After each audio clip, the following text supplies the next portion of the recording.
और हम सब लोग मरने वाले, मैं, मम्मी, पापा, सब लोग। तभी वो लोग बोलते हमें बचाओ और प्लीज हमें बचा लो यार। और वो लड़की उनको देखती है और वो लोग बोलते और वो लड़की उनको देखते हुए बोलती कि हाँ ये लोग मेरे परिवार नहीं है। और वो डॉल्स बनाती है और बोलती है कि डॉल्स इन सबको खा जाओ। और वो लोग जब पीछे मुड़ते हैं तो वो सारी डॉल्स बड़ी होकर उनको खाने लगती है। तभी योंग और वो दोनों चिल्ला रहे थे कि जोर से धक्का दो। तो अंदर से लोगों के चीखने की आवाज आती है और योंग बोलता चल क्या रहा है। और हम देखते हैं कि वो डॉल्स उन लोगों को निगलने लगती है और सारे के सारे लोगों को खा जाती है। योंग चिल्लाता है कि यूजियोंग, और हम देखते हैं कि एक डॉल यूजियोंग को भी निगल जाती है। योंग बोलता है कि यहाँ पर कुछ तो रास्ता होगा यार। और तभी वो बोलता है एक मिनट, तुम दरवाजे से साइड में हटो। वो बंदा बोलता है क्यों, और आखिर तुम करना क्या चाहते हो यार, और तुम्हें दिख नहीं रहा क्या ये अर्जेंट है। तो तभी योंग बोलता है कि इस तलवार की ताकत शायद इस दरवाजे को तोड़ पाए। लेकिन तभी वो दरवाजा सामने से खुल जाता है और वो दोनों ही देखते हैं कि सारे वो डॉल्स बाहर आ रही होती है। आगे हम देखते हैं कि वो डॉल्स के सामने योंग और वो दोनों बंदे खड़े होते हैं। योंग बोलता है कि आखिर में क्या करना चाहिए। दूसरा बंदा बोलता है कि हाँ जरा तुम ये देखो। और उस बच्ची ने अपना दिमाग इस्तेमाल किया है और वो सारी डॉल्स उनकी तरफ बढ़ती है और वो दोनों थोड़े पीछे हटते हैं और बोलते चलो यहाँ से भागते हैं। और वो बंदा अपनी तलवार निकालता बोलता बास्टर्ड, और वो कुछ मंत्र बोलता है और बोलता है कि वो लोग एक गलत बंदे से पंगा ले रहे। योंग चिल्लाता है कि रुको यार, और अगर तुम तलवार चलाओगे तो वहां पर अंदर उन डॉल्स के अंदर लोग भी है। तो बंदा बोलता मुझे पता है यार, और मैं उनके सिर फाड़ के उन लोगों को बाहर निकाल दूंगा। तो जैसे वो उन डॉल के सिर पर मारने ही वाला होता है तो एक डॉल के अंदर से वो आदमी का चेहरा दिखता है और वो बंदा बोलता है क्या। योंग चिल्लाता है कि नहीं, और वो बंदा अपनी तलवार को ऊपर की तरफ ले लेता है। और तभी हम देखते हैं कि वो डॉल उसके पैर को पकड़ लेती है और उसको जोर से जमीन पे पटकती है। वो बंदा बोलता तुम लोग कुछ ज्यादा गंदी चाल खेल रहे हो यार। आगे वो सारी डॉल्स उसको उठने भी नहीं देती और बहुत ज्यादा लात वगैरह मार मार कर जमीन पे ही रख रही होती है। और तभी हम देखते हैं कि एक डॉल के सिर के आर पर कोई चीज निकल जाती है और योंग बोलता फ्यू, और ये चीज काम कर गई। और हम देखते हैं कि आसमान में उसकी तलवार होती है जो वापस एक डॉल की तरफ बढ़ने लगती है और हम देखते हैं कि वो डॉल्स वापस उन इंसानों के चेहरे दिखाती है। योंग चिल्लाता कि रुक जाओ, और तभी वो तलवार को वापस हाथ में लेते हुए सोचता है कि वो लोग इंसानों को शील्ड की तरह इस्तेमाल कर रहे हैं अपने आप को बचाने के लिए, और वो लोग सिंपली कोई खाली शेल्स नहीं है यार। तभी योंग बोलता है तुम ठीक तो हो ना। तो वो बंदा कुछ बोल नहीं रहा होता है। आगे हम देखते हैं कि वो सारी डॉल्स योंग की तरफ बढ़ती है और योंग जब अपनी तलवार से मारने वाला होता है तो वापस इंसान का चेहरा दिखता है और वो वहां पर उसको मारने की जगह साइड में डॉज करता है और सोचता है कि मैं उन पर हमला नहीं कर सकता यार। तभी एक डॉल उसको जोर से एक मारती है और उसको दीवार में फेंक देती है। योंग बोलता है आउच, और वो खांसने लगता है और सोचता है कि मैं सांस नहीं ले पा रहा हूँ और ऐसा लग रहा है जैसे किसी हथौड़े से मुझे मारा हो। और तभी वो जब दीवार के पास में बैठा होता है तो सारी डॉल्स ने उसको घेर लिया होता है और वो सोचता है कि मैं मरने वाला हूँ यार। और तभी वो अपनी आंखें बंद कर लेता है। और लेकिन हम देखते हैं कि जब वो डॉल उसको मारती नहीं है तो वो अपनी आंखें वापस खोलता है और सामने देखता है कि डॉल्स अपनी जगह से हिल नहीं पा रही है। योंग बोलता है आखिर चल क्या रहा है। तो वो बंदा बोलता है कितना एम्बैरसिंग है राइट। और वो गहरी गहरी सांसें ले रहा होता है। वो बोलता है कि ये एक बांधने वाला स्पेल है और मैं टेम्पररी इन सब की मूवमेंट्स को रोक सकता हूँ, लेकिन इसका साइड इफेक्ट ये है कि जो इस मूवमेंट को रोकने के लिए कास्ट कर रहा है मंत्र को, वो भी जगह से हिल नहीं पाएगा और तुम्हें यहाँ पर इन सारे लोगों को यहाँ से निकालना होगा जब तक मैंने इनको फ्रीज करके रखा है। तो योंग बहुत ज्यादा डरा हुआ सोचता है कि मुझे इनको बाहर निकालना होगा और मेरे बाएं हाथ में दर्द हो रहा है और मेरा सांस लेना भी मुश्किल हो गया है, और आखिर कैसे। और तभी उसके दिमाग में आता है कि पहले एक डॉल जैसे उसको छू के फट गई होती है। तो वो अपने हाथ की मार्किंग्स को देखता है और बोलता है हाँ ठीक है शायद ये काम कर जाए। और वो अपना हाथ डॉल के सिर पर रखता है और वो दूसरा बंदा बोलता है आखिर तुम कर क्या रहे हो, और हमारे पास में ज्यादा समय नहीं है, मैंने सारे तालिस्मान को इस्तेमाल कर दिया है। और वो दूसरा बंदा बोलता है कि हमारे पास में ज्यादा समय नहीं है यार, जल्दी करो। तो उसको पीछे से आवाज आती है कि मैंने उन सब का इस्तेमाल कर लिया, अब मेरे पास में और डॉल्स नहीं बची है। और वो लड़की पीछे से आती है फॉक्स, और वो बोलती है कि मुझे तुमसे नफरत है। और इसी के साथ में वो उस बंदे के पीठ में हाथ घुसा देती है और वो बंदे को दर्द हो रहा होता है लेकिन वो अपनी जगह से हिल नहीं पाता है और बोलता है शिट, और जो बांधने वाला स्पेल है वो टूट रहा है। और तभी हम देखते हैं कि वो डॉल योंग पर हमला कर रही होती है और योंग मन में सोचता है शांत हो जाओ और मैं ये कर सकता हूँ। और वो डॉल का मुक्का जैसे योंग को लगने ही वाला होता है तभी हम सोचियोन के वहां का सीन देखते हैं जहां पर कि सोचियोन लड़ रही होती है उस कूल बंदे से। मैं इसको कूल बंदा बोला था क्योंकि मुझे सबसे कूल लगा था, काफी ज्यादा मिस्टीरियस। वो बंदा वहां पर सोचियोन को पीछे धक्का देते हुए बोलता है कि चलो, और इस बार ये काफी ज्यादा अच्छा हिट था राइट। और सोचियोन के एक हाथ में से खून निकल रहा था और उसको अच्छी खासी चोटें लग चुकी होती है और वो उस बंदे को देख रही होती है। आगे हम देखते हैं कि वो बंदा बोल रहा था कि अब समय आ चुका है ना कि तुम्हें हमारी ताकत के बीच का फर्क पता चले और चलो अब ये फालतू की लड़ाई और नहीं करते। तो सोचियोन उसको देख रही होती है। सामने वाली वो प्रिंसेस भी मन में सोचती है कि सोचियोन की ब्रीथिंग बहुत ज्यादा हार्ड हो गई है और ये पथेटिक है यार कि मैं किसी और की जिंदगी का इस्तेमाल कर रही हूँ खुद को बचाने के लिए, और ये एक रॉयल के रूप में मुझे ऐसा नहीं करना चाहिए। तो तभी सोचियोन बोलती नहीं, और अभी तक तो मैंने प्रॉपरली लड़ना शुरू भी नहीं किया है। सामने वाला बंदा बोलता तुम कुछ ज्यादा ही जिद्दी हो, और वेल ऐसा तो है नहीं कि मैं तुम्हारे बताए बिना इस जगह में उसको ढूंढ नहीं सकता हूँ, और मुझे शुरू से ही कर लेना चाहिए था, और तुम कुछ समय तक अब तुम्हें सो जाना चाहिए। और वो एक काले कलर का पत्थर निकालता है। तभी उसको आवाज आती है कि रुक जाओ, और एक बंदूक की गोली चलती है। और प्रिंसेस होंगयोन बोलती है कि तुम मुझे ढूंढ रहे हो, राइट? और जिस इंसान को तुम चाहते थे वो यहाँ पर है, तो तुम्हें सोचोन से और ज्यादा पंगा लेने की जरूरत नहीं है। सोचोन मन में सोचती कि प्रिंसेस होंगयोन। और वो बंदा उसको देखता और बोलता कौन? तो वो प्रिंसेस बोलती तुम्हारा मतलब क्या है कौन? और मैंने कहा कि तुम मुझे ही ढूंढ रहे थे ना बास्टर्ड। और वो एक गोली चलाती है। तो वो बंदा बोलता नहीं, और मैं जिसको ढूंढ रहा हूँ वो। और तभी वो अपना हाथ सामने लाता और बोलता है अरे यार ये छोटी सी गोली। लेकिन वो छोटी सी गोली उसके हाथ की धज्जियां उड़ा देती है। और वो बंदा बोलता शिट, आखिर ये क्या था यार, मेरे हाथ में छेद हो गया। ये देखकर सोचोन भी चौंक जाती है और वो सोचता है कि ये बुलेट और वो सोयो किंगडम की एक रॉयल फैमिली की मेंबर है। वो बोलता है कि आखिर तुम यहाँ पर क्यों हो? सामने वाली वो प्रिंसेस होंगयोन बोलती है कि मुझे नहीं लगता ये एक ऐसा सवाल है जो कि वो इंसान जो मेरा पीछा कर रहा है बोलना चाहिए। तो वो बंदा बोलता नहीं रुको, और मैं तुम्हें नहीं ढूंढ रहा था। तो प्रिंसेस बोलती क्या? वो बंदा बोलता ये एक सरप्राइज है, और जिस डीमन को तुम छुपा रही थी वो एक पिक्सी डीमन है। और नहीं, ये नहीं हो सकता, और यहाँ पर और कोई डीमन होनी चाहिए, राइट? और मुझे इस बैरियर के अंदर आने दो ताकि मैं खुद इसको सर्च कर सकूं। तो होंगयोन बोलती मैंने कहा ना कि सोचोन ने पहले तुम्हें मना कर दिया शुरू से, तो क्या तुम सच में लड़ना चाहते हो? और बहुत सारी गोलियां चलाती है। तो वो बंदा उसकी सारी गोलियों को तलवार से रोक देता है, और होंगयोन थोड़ी डर जाती है। सोचोन मन में सोचती कि अब वो होंगयोन को नहीं ढूंढ रहा था तो आखिर वो किसको ढूंढ रहा था? और हम देखते कहीं पर वो जो फॉक्स डीमन होती है वो बोलती कि नहीं। और वहां पर हम देखते कि योंग ने एक गुड़िया को फोड़ दिया होता है, और उसके अंदर से उसने उस लड़की को निकाल लिया होता है। और वो तभी उस लड़की को कैच करके बोलता मैंने कर दिया। दूसरा बंदा बोलता आखिर है कौन यार? और वो फॉक्स डीमन बोलती कि मेरी गुड़िया है, और वहां पे भागने लगती है। दूसरा बंदा उसको पकड़ते हुए बोलता है कि आखिर तुम कहाँ जा रही हो बच्ची? तो वो बच्ची बोलती तुम। और तभी अपने पंजे से एक हमला करती है और बोलती मुझे तुमसे नफरत है। तो सामने वाला बंदा जिस हाथ पे उसके वो सिक्के बंधे हुए होते वो सामने लाकर उसको रोक लेता है, और आगे वो किसी तरह का मंत्र पढ़ने लगता है और उन सिक्कों की वापस तलवार बना के उस लड़की पे हमला करता है। हम देखते कि वो लड़की उस हमले को डॉज करके साइड में दीवार से होकर कूदते हुए ऊपर की तरफ जंप करती है। और वो बंदा जब ऊपर की तरफ उसको तलवार से मारने वाला होता है, तभी जो लड़की ने पहले उसकी पीठ में मारा होता है वो दर्द उसके कारण वो रुक जाता है। तभी वो लड़की उसके कंधे पर आके बैठ जाती है और बोलती कि मैं तुम्हारे सिर को एकदम से ऊपर से उखाड़ दूंगी। और वो अपनी ताकत से उसके सिर को उखाड़ने लगती है, और वो बंदा अपनी पूरी जोर लगा रहा होता है उसको रोकने का। तभी हम देखते हैं कि पीछे की तरफ योंग ने एक और गुड़िया को फोड़ दिया होता है। वो लड़की बोलती नहीं रुको। तभी हम देखते हैं कि उसका ध्यान भटकता है और वो बंदा अपनी तलवार से उस पर एक हमला करता है। तो वो फॉक्स डीमन पीछे हटती है, लेकिन उसके गले में जो एक बैग लटक रहा होता है वो टूट जाता है, और आगे वो नीचे गिरती है और वो बंदा भी खांस रहा होता है। वो लड़की बोलती है कि मुझे दर्द हो रहा है, और उसके बैग में से किसी तरह की चीज बाहर निकल के गिरती है। वो फॉक्स डीमन भी वो देख रही होती है, और हम वापस सोचोन के वहां का सीन देखते हैं, जहाँ पर कि वो कूल बंदा बोलता प्लीज और मुझे खुद से सर्च करने दो एक बार। सोचोन बोलती मैंने बोला ना कि यहाँ पर मालिक अभी घर पे नहीं है और मैं तुम्हें अंदर नहीं आने दे सकती हूँ। आगे सोचोन बोलती कि मैं तुमसे वापस पूछती हूँ कि आखिर जिस डीमन को तुम ढूंढ रहे हो उससे ने तुमसे क्या चुराया है? तो बंदा बोलता है कि एक बीड़, एक पत्थर या मोती, जो भी, हम इसको बीड़ बुलाएंगे। सोचोन बोलते बीड़। वो बंदा बोलता है कि हाँ, और एक बहुत ही ज्यादा खतरनाक बीड़। और हम देखते हैं कि अभी उस लड़की के पॉकेट में से जो गिरा होता है वो भी एक बीड़ ही होता है, लेकिन वो एक आधा बीड़ होता है, लेकिन वो गोल्डन बहुत बड़ा सा बीड़ होता है। सारे लोग योंग वगैरह सब देख रहे होते हैं, और योंग बोलता है एक मिनट ये। आगे हम एक फ्लैशबैक देखते हैं जहाँ पर कि जो ये लड़की होती है फॉक्स डीमन, वो उसका कोई पीछा कर रहा होता है और बोलता है कि उसको पकड़ो, और उस घटिया फॉक्स लोमड़ी ने मेरे चिकन को मार दिया। और वो क्रिएचर, वो तो एक बच्ची नहीं थी, वो एक लोमड़ी थी यार। तो ये बच्ची चिल्लाती कि मैं कोई लोमड़ी नहीं और मेरा नाम। तो हम उसका भी एक फ्लैशबैक में भी फ्लैशबैक देखते हैं जहाँ पर कि एक बुढ़ी औरत बोलती है ठीक है चलो हम तुम्हें सोहो बुलाएंगे, इसका मतलब कि छोटी लोमड़ी। और मुझे तो लगा था तुम कोई अनाथ हो, लेकिन मैं सच में बहुत ज्यादा सरप्राइज थी जब तुम एक लोमड़ी में ट्रांसफॉर्म हो गए। और ठीक है चलो, और कोई फर्क नहीं पड़ता अगर तुम एक लोमड़ी और चलो साथ में रहते। और तुम्हें यकीन नहीं होगा लेकिन सारे लोग मेरे घर को छोड़ के चले गए, तो अभी पूरा घर खाली है, तो क्या तुम मेरे परिवार का हिस्सा बनोगी? वो लड़की बोलती परिवार? तो आगे वो बुढ़ी औरत बोलती हाँ सही कहा, और हम लोग ऐसे लोग बनेंगे जो साथ में रहेंगे, साथ में खाएंगे और साथ में समय बिताएंगे। तो अब तुम दूसरे लोगों का खाना मत चुराना, समझ गई? और इसी के साथ में वो सोसो को पालती है, उसको सिखाती है कि चुराना बुरी बात है वगैरह वगैरह। और इसी के साथ में बहुत दिन वो साथ में बिताते। कुछ टाइम बाद में सोसो बोलती है कि ग्रैंड माँ क्या आप बीमार हो? तो दादी बुढ़ी होती है और बिस्तर पे पड़ी हुई होती है और बोलती है कि जो इंसानों की जिंदगी होती है वो तुम्हारी प्रजाति से बहुत छोटी होती है, और मुझे तुम्हें अकेला छोड़ के जाने में बहुत ज्यादा चिंता भी हो रही है। सोहो, और जब मैं मर जाऊँ तो तुम एक नया परिवार बनाना, तब तुम अकेली नहीं रहोगी।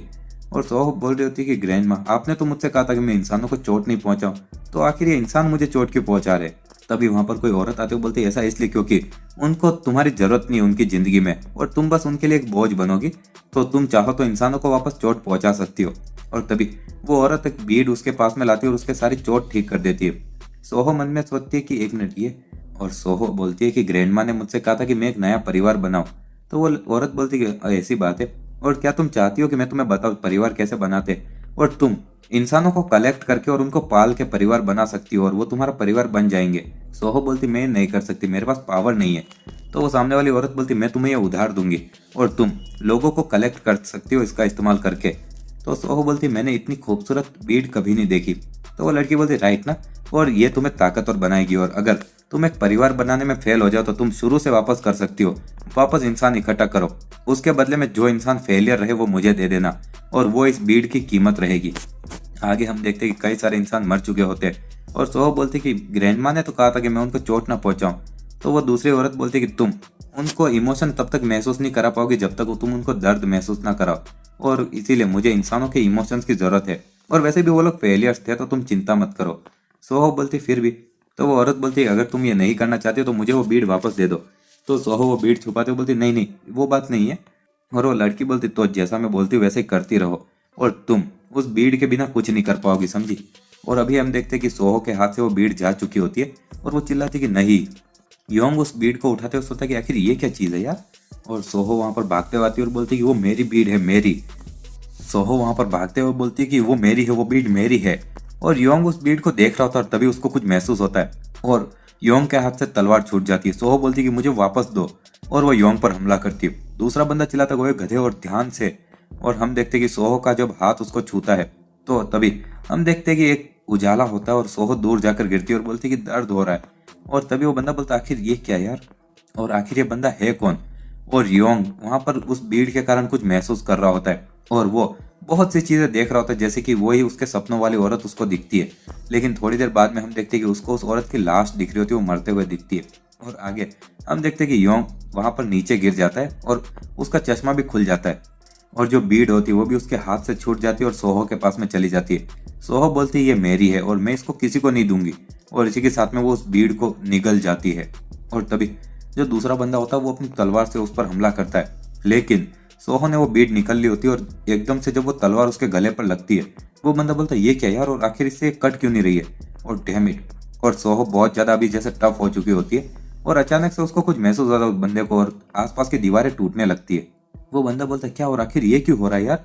और हम देखते हैं कि सोहो वहां पर बहुत ज्यादा जैसे कांप रही होती है। वो बंदा बोलता है क्या ये डीमन के कारण हो सकता है, और नहीं हम गए काम से यार, और मेरा लगाया हुआ तालिस्मान भी जल के राख होने वाला है, हमारे पास में ज्यादा समय नहीं है। और वो बोलता है ओए ड्यूड उठो, और हमें जल्दी से यहाँ से निकलना होगा, और हम सारे लोग मारे जाएंगे अगर हम ऐसे ही रहे तो, और हमें इन दूसरे लोगों को भी तो बाहर निकालना होगा, और डैम इट, और जल्दी उठो यार।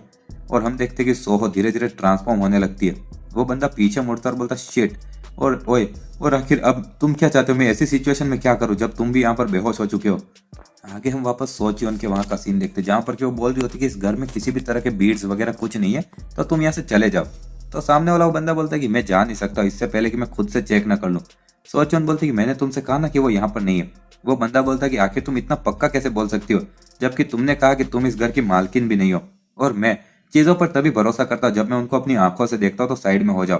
पीछे शहर के किसी हिस्से में उसको, जहाँ पर कि अभी योंग भी है, एक उजाला महसूस होता है और वो बोलता है कि वो बीड, और अचानक से आखिर इतनी एनर्जी। और तभी वो सामने सोचियोन को देखता है और बोलता है कि डैम इट, तुम यहीं पर रुको और मैं कुछ चीज चेक करके वापस आऊंगा, और इसी के साथ में वहां से भाग के जाने लगता है। सोचियोन बोलती चेक क्या करके आएगा, और तभी वो प्रिंसेस होंगयोन बोलती ओए छोटे बास्टार्ड, ये अनबिलीवेबल है यार, और वापस आओ, और मुझे अभी भी बहुत ज्यादा तुम्हें गोलियां खिलानी है अपने तोपों की। और सोचियोन वहां पर घुटने पर गिर जाती है। वो प्रिंसेस बोलती सोचियोन तुम ठीक तो हो ना। और सोचियोन मन में सोचती कि उसने यहाँ पर इतनी बुरी तरह से मुझे हरा दिया और मैं कुछ नहीं कर पाई, और आखिर मैं लोगों की रक्षा कैसे करूंगी जबकि मैं यहाँ पर एक डीमन से भी प्रॉपरली नहीं लड़ पा रही हूँ, और मैं बहुत कमजोर हूँ यार, और मैं बस दूसरे लोगों को अपने काम में बस नीचे घसीट रही हूँ। हम देखते कि जहाँ पर वो फॉक्स डीमन के अंदर जाने का रास्ता होता है, वो उस जगह पर तालिस्मान ऑलमोस्ट जल ही चुका होता है, और हम देखते कि वो बंदा पीछे मुड़ता है तो सोहो अभी ट्रांसफॉर्म होकर जैसे एडल्ट हो गई होती है, और वो उसको देखती है, और हम देखते कि वो बंदा एक तालिस्मान निकाल कर हवा में लगा देता है और एक बैरियर बना देता है योंग और दूसरे नॉर्मल लोगों के लिए।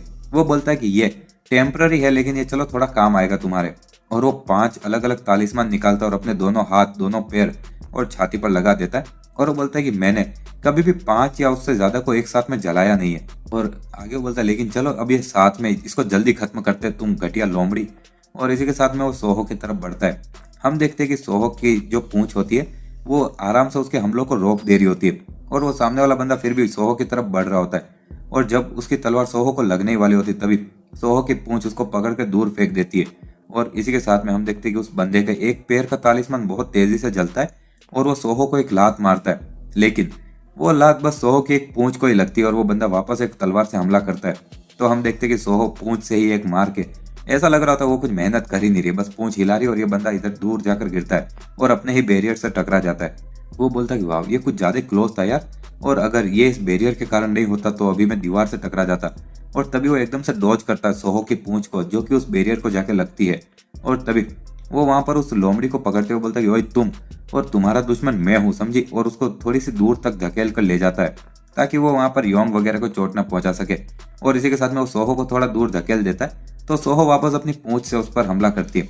वो बंदा अपने हाथ के आसपास सिक्के लपेट लेता है और थोड़ा बहुत रोक लेता है। आगे वो बोलता है कि तुम्हारी जो पूंछ है वो सच में मुसीबत वाली है यार, और क्या सच में समय पर यहाँ से बाहर निकलने के लिए बहुत लेट हो चुका है हमें। और हम देखते हैं कि बाहर की तरफ वो कूल बंदा एंट्रेंस पर ही खड़ा होता है और बोलता है कि हाँ, और तुम सच में किसी की प्रेजेंस को सेंस नहीं कर पाओगे अगर वो इस बैरियर के अंदर है, और क्या किसी ने सच में इस बैरियर के लिए एक एंट्रेंस पर ये लगा दिया क्या। और वो बोलता है कि ये जो एनर्जी है ये उस बीड की इसी जगह से बाहर निकल रही है। और वो जब अंदर जाता है तो वो तालिस्मान पूरी तरह से राख हो ही रहा होता है, लेकिन तभी वो उस तालिस्मान को काट देता है और थोड़ा सा तालिस्मान बाहर रह जाता है। और इसी के साथ में वो जो रास्ता होता है पूरी तरह से बंद हो जाता है।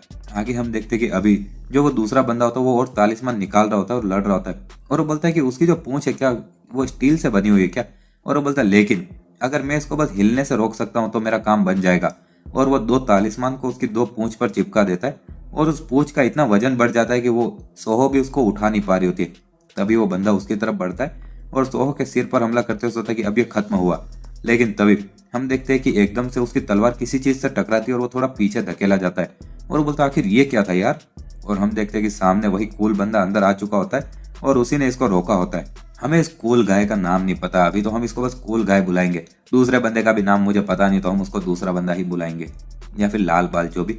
हम देखते हैं कि कूल गाय वहां पर खड़ा होता है। दूसरा बंदा मन में सोचता है क्या ये दोनों सेम साइड पर है, और मुझे नहीं लगता है कि वो एक इंसान है क्योंकि मुझे उससे डेमोनिक एनर्जी महसूस हो रही है। और डैम इट, मेरे पास में और कोई रास्ता नहीं है, लेकिन अब अपने लास्ट रिसोर्ट को इस्तेमाल करना होगा इन दोनों दुश्मनों से लड़ने के लिए। हाँ, और तभी वो कुछ देख के चौंक जाता है कि सोहो वहां पर कूल गाय पर हमला करती है और वो कूल बंदा वहां पर अपनी तलवार को सामने लाकर डॉज करके उस बंदे के पास में आ जाता है। कूल बंदा बोलता है कि क्या तुम एक डीमन हंटर हो और तुम्हारी जो तलवार है वो उस डीमन के सामने कुछ ज्यादा असर नहीं करेगी। वो बंदा बोलता है क्या। कूल बंदा बोलता है कि तुम बस उसकी भीड़ की ताकत को और बढ़ाओगे अगर तुम अपने इन फालतू की कोशिशों से उसको गुस्सा दिला दोगे, समझे। और इसी के साथ में वो बंदा उसकी तरफ तलवार करता है और बोलता है कि आखिर तुम कौन हो और आखिर तुम अचानक से यहाँ पर आके बीच में क्यों पड़ रहे हो। वो दूसरा बंदा बोलता है कि आखिर तुम होते कौन हो और तुम हो कौन जो अचानक से यहाँ पर बीच में पड़ रहे हो, और मुझे ये बताओ अगर तुम जिंदा रहना चाहते हो तो क्या तुम एक डीमन हो। तो वो बंदा बोलता है कि तुम बहुत दिमाग खराब करते हो, और वो एक लाल कलर के वो स्टोन को निकाल कर उसकी तरफ फेंकता है और उसको दीवार से चिपका कर बोलता है कि तुम यहीं पर रहना और तुम इस चीज से बाहर रहो इंसान। तो वो दूसरा बंदा बोलता है ये बास्टर्ड। और तभी कूल बंदा बोलता है कि ओए तुम ऐसी बेवकूफी वाली चीजें करना बंद करो, और वो जो बीड है वो कोई ऐसी चीज नहीं जो तुम हैंडल कर पाओ, तो इसलिए मुझे ये दे दो। तो तभी जो सोहो होती है वो उस पर हमला करती है और वो बंदा एक शील्ड बना लेता है और बोलता है हाँ लगता है कि और कुछ हो नहीं सकता है, राइट। आगे वो दूसरा बंदा बोलता है कि आखिर तुमने मुझे समझ के क्या रखा, कोई मजाक है क्या। और इसी के साथ में वो अपनी तलवार को अपने हाथ पर लाते हुए बोलता है तुम घटिया डीमंस, मैं तुम दोनों से ही निपट लूंगा। और वो अपने हाथ पर एक छोटा सा कट मारता है और अपनी तलवार को पूरी तरह से खून में रंग देता है। आगे वो जो दूसरा कूल बंदा होता है वो अपनी शील्ड से सोहो को रोकते सोचता है कि मैं इसको बस ऐसे ब्लॉक नहीं करता रह सकता यार।